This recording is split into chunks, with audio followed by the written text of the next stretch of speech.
Olá, tudo bem? Eu vou ler alguns dados aqui que saíram numa última pesquisa que eu li em praticamente toda a mídia brasileira. Uma pesquisa a respeito da desigualdade social no Brasil. Eu acho que esses dados são muito importantes para que a gente comece a conversar a partir deles. Bem, eu tomei nota de alguns tópicos mais fortes, mais importantes. 60 milhões de brasileiros vivem na extrema pobreza. O Brasil é um dos 15 países mais desiguais do mundo. 2,1 milhões de brasileiros são os mais ricos e ganham 33,8 vezes o que 50% dos mais pobres, que é aproximadamente 100 milhões de pessoas, ganham. Ou seja, eles ganham, esses 2,1 milhões de brasileiros ganham 28 mil reais em média por mês, contra 820 reais por mês das pessoas, né, mais pobres, que é 50% da população. 5 milhões de pessoas ganham 153 reais por mês. Estamos falando do Brasil. 54 milhões de pessoas ganham 400 reais por mês. 102 mil pessoas em situação de rua, isso é um dado subestimado, porque muitos moradores em situação de rua não buscam, né, atendimento, fogem, porque muitos deles estão com sérios problemas psíquicos, né? Bom, aí existe a falta de saneamento, 38 milhões de analfabetos funcionais, 11,5 milhões de analfabetos reais, uma morte violenta a cada 12 minutos. O país que mais mata homossexuais é o Brasil. As taxas de feminicídio e estupro são assustadoras. Bem, com tudo isso que eu li, o que acontece agora no Brasil é que o atual governo desmonta todas as políticas públicas para a educação, para a saúde, para os direitos humanos, para os direitos humanos. Eu não sei se vocês lembram, mas em 2014 o Brasil havia conseguido, depois de décadas, o Brasil havia conseguido sair do mapa da fome. E agora o Brasil retornou para o mapa da fome. Em pouco tempo, 2014, nós estamos em 2019, em 5 anos de desmonte, em 4 anos de desmonte, né? Porque 2015 foi aquele ano onde o golpe ferveu, então tudo estava estagnado. Aí 2016 foi o ano, literalmente o ano do golpe. Então em 2017, 2018 e 2019, em 3 anos de desmonte total, o Brasil voltou para o mapa da fome. Por que eu li essas estatísticas horripilantes? Primeiro, porque eu acho que a gente tem o dever moral de saber dessas coisas. Segundo, porque nós espíritas que lemos e que estudamos Kardec, a codificação kardecista, nós sabemos que estamos num processo de transição, né? Muitos chamam de transição planetária, processo de transição evolutiva, espiritual.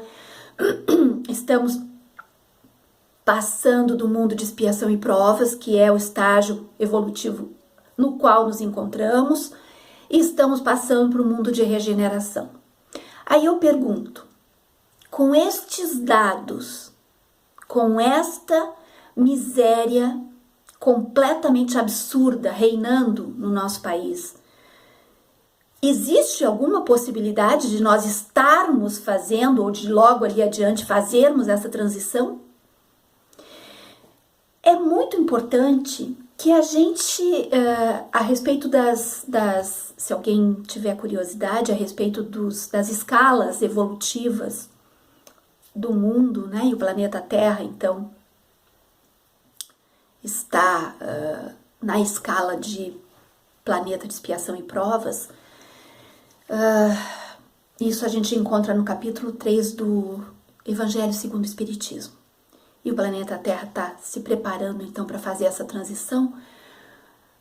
Então, nós precisamos conversar muito a respeito disso para ver qual é a forma que um espírita deve se comportar, deve se portar diante dessa desigualdade social tão escabrosa, tão triste, tão terrível que o Brasil, outros países do mundo também, né?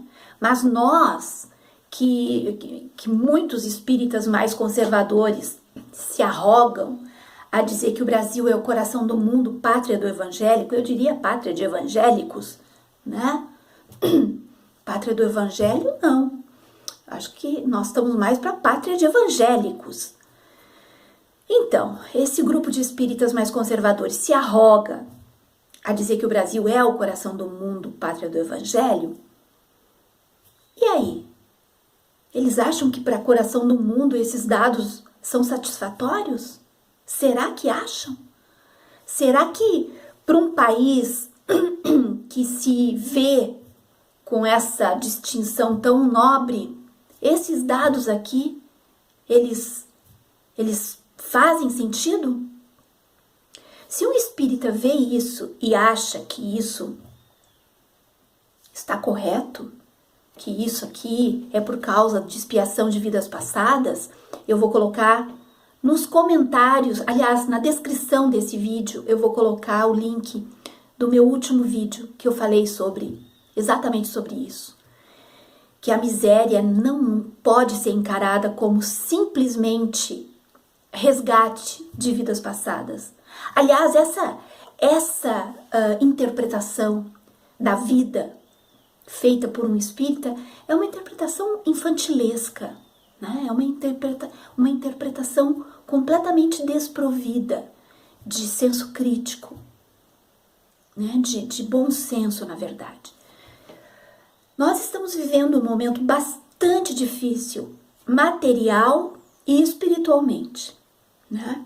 Agora voltando então os olhos para o nosso país, porque esses dados que eu li são referentes ao nosso país. Essa é a realidade atual nossa.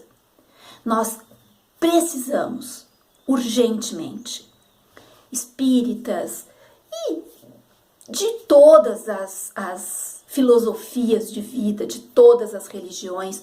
Eu particularmente encaro o espiritismo como a minha filosofia de vida. Já disse aqui algumas vezes, eu não sou uma pessoa religiosa.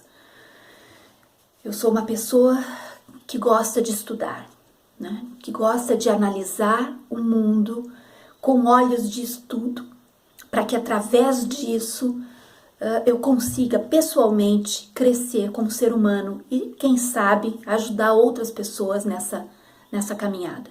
Então, mas agora é o momento de todos, espíritas, não espíritas, religiosos, estudiosos, enfim, de todos nós, nos darmos as mãos e tentarmos encarar essa realidade tão triste, tão nefasta, que é a nossa realidade.